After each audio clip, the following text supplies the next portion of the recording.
um almirante solitário, um tanto irritado com o que via, até que apareceu, vindo dos mares argentinos, um pirata, sem barba negra e muito menos perna de pau. De um iluminado centroavante Pablo Verrete, para milhões de vascaínos, o Vasco é para quem acredita. Muito boa tarde, gente boa. Começando o Globo Esporte. Verrete salvou o Vasco, que venceu em São Januário pela primeira vez nesse Brasileirão. Já já a reportagem para você. Também a derrota do Flamengo para o Cuiabá, 3-0, um velho carrasco tirando onda de novo. Mas eu começo falando de Botafogo, empatou com o Cruzeiro, mas mesmo assim aumentou a vantagem na liderança. Quem conta é o mestre Léo Batista. Tapete vermelho pro mestre Léo Batista. E aí, botafoguense? Tá começando a semana um tiquinho mais confiante ou um tiquinho mais preocupado, hein? A torcida estava empolgadíssima no Mineirão, apostando no Tiquinho Soares. Mas o jogo com o Cruzeiro foi péssimo pro artilheiro do Brasileirão. Levou amarelo nessa falta no Arthur Gomes, terceiro dele, tá suspenso. O Botafogo perde o artilheiro do Campeonato Tiquinho. Mas o cartão foi a menor das preocupações. Porque depois o Tiquinho se machucou nessa disputa com o Neres. Torceu o joelho esquerdo. Não dá para Tiquinho. Não dá para Tiquinho pedir a substituição de Tiquinho. Obviamente há uma lesão, que pode ser grave. Ele foi pro vestiário com dificuldade e espera os exames para saber a gravidade da lesão. Preocupação para a torcida. Mas o Botafogo não é só o Tiquinho, não é? Desta vez o cara foi o Lucas Perry. Saiu bem do gol para atrapalhar o Matheus Pereira. Matheus Pereira tentou assistência para o Gilberto. Perry dá um tapinha na bola. E parou o Matheus Pereira de novo. Bateu na direção do gol. Perry! Sem o Tiquinho, o Botafogo quase não atacou. Segovinha bateu pro gol. Primeira finalização do Botafogo. 21 no segundo tempo. Àquela altura, o empate parecia um bom negócio, né? E no fim, essa sensação aumentou. Perry espetacular, salvando a cabeçada. Cabeçada do Rafael Elias. O lance seguiu e o Perry salvou mais uma. Matheus Vital, na segunda trave, lá vem Cruzeiro. Perry! O goleirão do Botafogo está em fase iluminada. 2 defesas no mesmo lance. E o 0-0 garantido. Todo jogo de Campeonato Brasileiro fora de casa tem uma dificuldade gigantesca. E cada ponto do campeonato tem que ser comemorado. Um pontinho para ser comemorado, não é? Afinal, a vantagem aumentou. Agora são 13 pontos para o vice-líder Flamengo. Mesmo perdendo o Tiquinho, ainda dá para ficar mais um tiquinho confiante, não é? Com certeza, seu Léo. Fluminense decide amanhã a vaga nas quartas de final da Conmebol Libertadores contra o Argentinos Juniors. Jogo de ida foi 1-1, você lembra, né? Richard Souza está no Maraca, palco do jogo de amanhã, para trazer as últimas do Flusão pra gente. Tudo bem, Richard? Fala, Escobar, tudo bem? Boa tarde para você, boa tarde para todo mundo. Fluminense fez há pouco seu último treino antes desse jogo decisivo contra o Argentinos Júniors.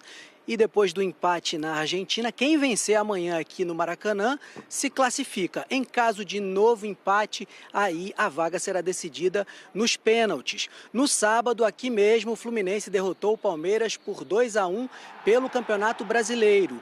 Luan derrubou John Kennedy, o árbitro marcou o pênalti, John Arias cobrou e fez 1-0 no primeiro tempo.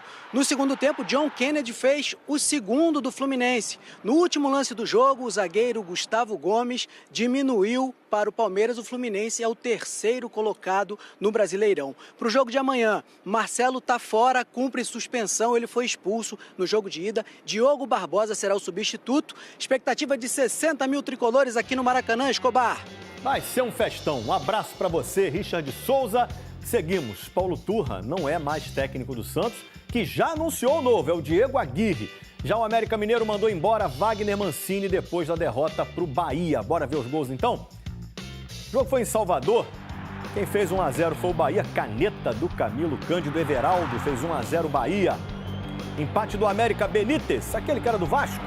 Cruzou, Mastriani empatou o jogo. Mas aí o Cauli, esse chute cruzado de esquerda, botou o Bahia na frente.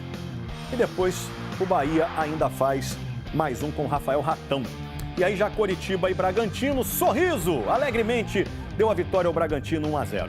A seguir a derrota do Flamengo para o Cuiabá e foi um passeio, hein? 3-0 e o Daverson, velho conhecido, tirou onda de novo.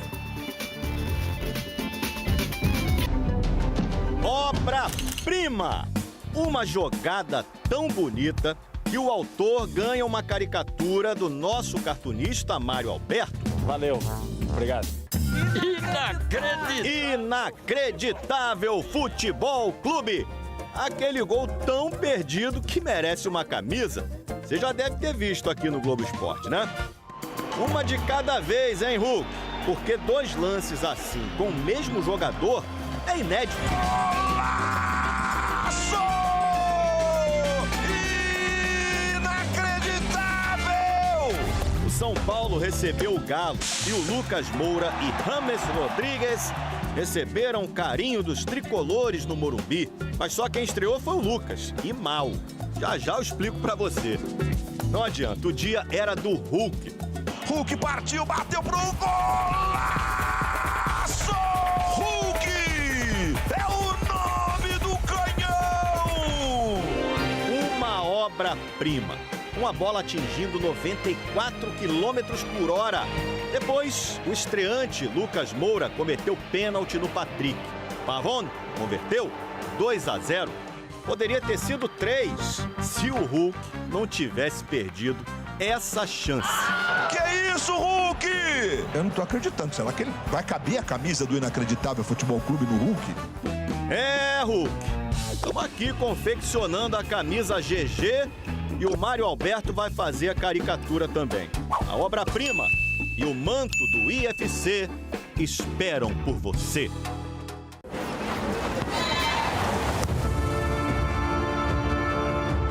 O futebol vive de rivalidade.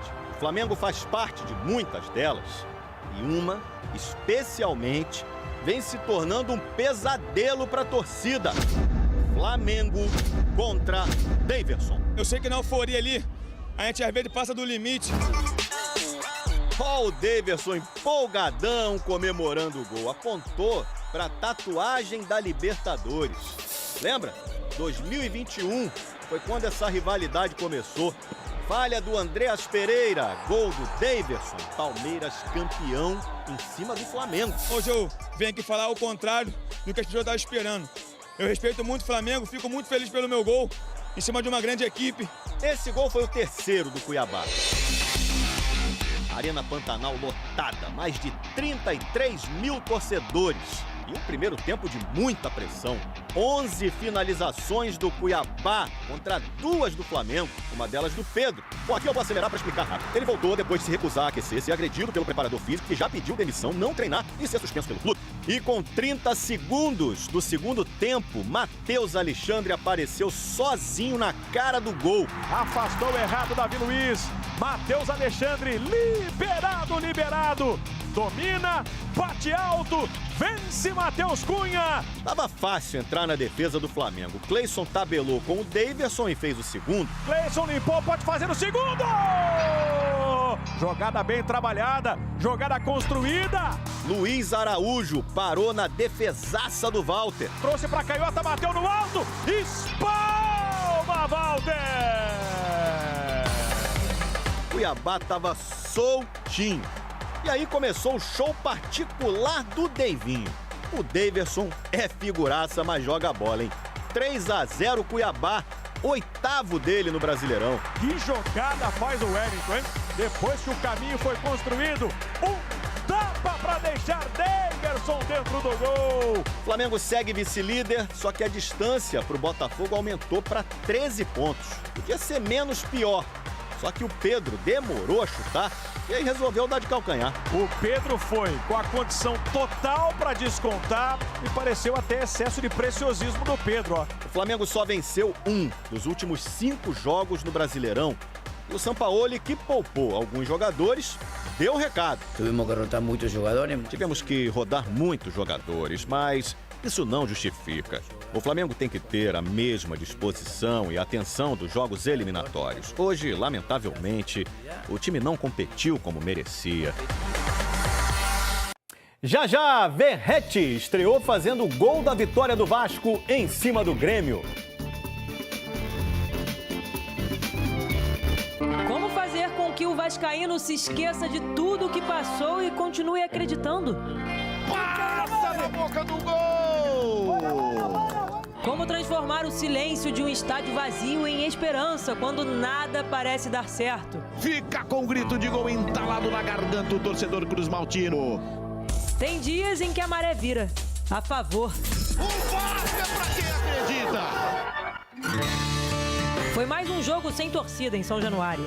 Ainda por causa da punição sofrida depois da confusão na partida contra o Goiás, no dia 22 de junho. Rossi não está acostumado a ver o estádio vazio. De volta ao Vasco, o atacante ainda não está pronto para estrear. Foi só assistir a partida contra o Grêmio. Tava com saudade desse ambiente? Muito. Falta eles aí, né? Eles, os torcedores, estavam ansiosos para ver como o recém-contratado argentino Pablo Verratti joga. Isso só aconteceu lá pro segundo tempo. No primeiro tempo, o Vasco começou criando chances. Cruzou, olha o gol, passa na boca do gol! Do outro lado, Soares respondia. Espalma, Léo! Assim como nos outros jogos, o Vasco chegava perto de fazer o gol. Passa à direita, Zé Gabriel, bateu, desviou do Carvalho, ela sai em escanteio. Os vascaínos não podiam acreditar. Era lá e cá. Bateu no gol, espalma, Léo Jardim. Um roteiro que o torcedor conhecia e tinha medo. Medo de que, mesmo com o time criando chances, sofresse um gol. Tinha sido assim em todos os jogos em São Januário até então. O time do técnico Ramon Dias seguiu atacando, até que Pablo Verratti entrou no jogo. E ele quase fez 1-0. Quase! Tira Grando, sensacional! Parecia maldição. Naquele momento, o Vasco estava sem fazer gol em São Januário desde o dia 9 de março. O último tinha sido do Pedro Raul, no Carioca. Só que o Renato Gaúcho já tinha cantado a pedra para os jogadores dele. Nós já sabíamos, já tínhamos conversado no intervalo do jogo, que o atacante desse, que tinha sido contratado, um jogador muito bom de cabeça. De Paulinho para Gabriel Peck. De Gabriel Peck para o estreante. Verratti! O Vasco é pra quem acredita! Gol! De um iluminado centroavante que estreia hoje, chegou anteontem! Desde que me chegou o chamado de Vasco, não lo dudé. Desde que chegou o convite do Vasco, eu não tive dúvidas. Sabia o momento que o clube está passando. Eu gosto do desafio e aceitei com muita responsabilidade. Me gustan los desafíos y bueno, lo acepté con mucha responsabilidad. O Grêmio ainda teve 2 chances de empatar nos acréscimos. Primeiro com Gustavinho, depois com Soares. Cai no Luiz Soares, Léo Jardim. Levanta o braço e apita pela última vez. Primeira vitória do Vasco em São Januário nesse Campeonato Brasileiro. Primeiros pontos conquistados. Primeiro gol marcado dentro do próprio estádio. Resultado para a torcida vascaína continuar acreditando que o time pode sair dessa situação. Feliz? Sim, feliz por meus companheiros, pela comissão técnica, pela torcida do Vasco. Estamos trabalhando com muita intensidade. Esse resultado é merecido. Depois de quase 5 meses, o Vasco enfim voltou a vencer em São Januário. O time tem 12 pontos, 6 a menos do que o Bahia, primeiro fora da zona de rebaixamento.